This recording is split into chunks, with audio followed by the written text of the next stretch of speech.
எந்த பெயரும் சாதி அடிப்படையில் இருக்கக்கூடாது என்பதே தங்கள் கொள்கை முடிவு என விசிக தலைவர் திருமாவளவன் தெரிவித்துள்ளார்.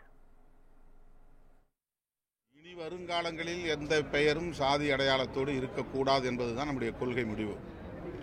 கடந்த காலங்களில் சாதி அடிப்படையில் சில தலைவர்களின் பெயர்கள் புழக்கத்திற்கு வந்து அவை நிலை பெற்றுவிட்டன. அப்படி நிலை பெற்று விட்டதனால் அவர்கள் சாதி பார்த்தார்கள் என்று சொல்ல முடியாது. கடந்த காலங்களில் சாதி ஒழிப்பு அரசியல் வலுப்பெறுவதற்கு முன்பிருந்த காலங்களில் சில தலைவர்களின் பெயர்கள் சாதி அடையாளங்களோடு அழைக்கப்பட்டன என்பதனால் அந்த அடையாளங்களை நாம் இப்போதைக்கு அழித்து புதிய தலைமுறையினருக்கு அவர்களை அடையாளப்படுத்த முடியாமல் விட்டுவிடக்கூடாது.